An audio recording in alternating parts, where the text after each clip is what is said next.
So I'm going to try a slightly different angle so that I can see myself in the mirror. This is the Doll 10 TCE. This covers everything concealer. It's a super coverage concealer with peptides. It is more of a skincare. It's a clean line in all the Doll 10. They call it Doll 10, meaning that they put no more than 10 products or ingredients rather in a product. And I like to start with a little bit of concealer on the lids.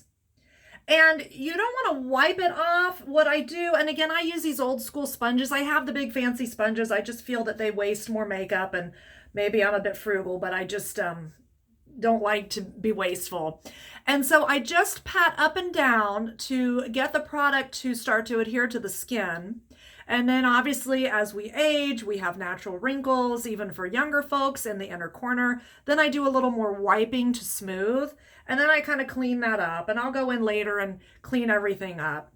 And I mentioned in my last video about the Gwen Stefani, which is also a clean line, the Paint It Up. This is what my base. Now you could use this just as your eye base, but I like to have the difference of the cream tone with then the pink. And it's really fun to work with. It takes the tiniest bit for how I'm using it. Now, if you want it thicker, you can actually paint it on, but that is all that I'm using. And it's probably going to be all that I need. And I just bring it together. I pat it more on the lower portion to the middle portion of my eye so that I can kind of build the product up a little darker from the bottom. What I'm learning as I'm watching Erica Taylor's videos is the older we get, we want to kind of put the darker color uncomfortably high.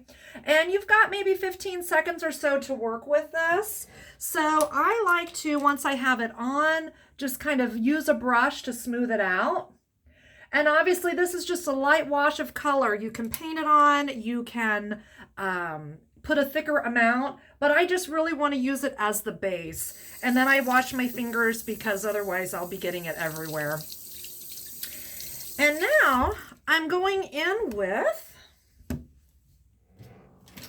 Sephora Color Shifter and Strange Botanicals. And this has been a fun one. I got this on sale for like $6, but I'm going to use this pink over top of my pink base, and then I'll go in with a little of the mauve.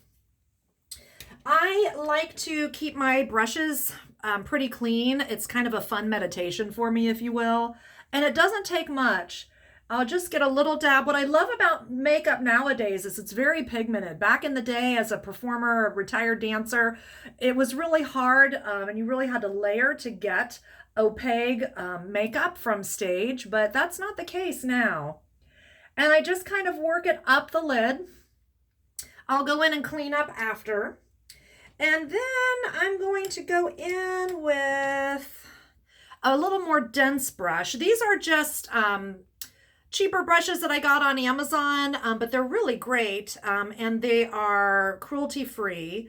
I do have some brushes from back in the day that were the original kabuki brushes that are made with animal hair. Obviously, I respect that that animal gave its life for that purpose, so I don't throw them out. I continue to use them. But from there, I go with a little bit of the deeper mauve shade, and I just kind of pat that more on the bottom.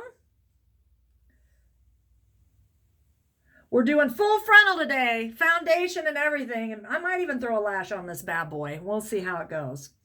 And then from there, I'm going to use some glitter. And I have the NYX glitter glue. If I can find where I put it. Normally, I'm always reaching it in and out of my little bags that I showed you in the previous video. However, oops, for purposes of this video, I thought I would try it putting everything out in front of me, and it's a bit of a mess.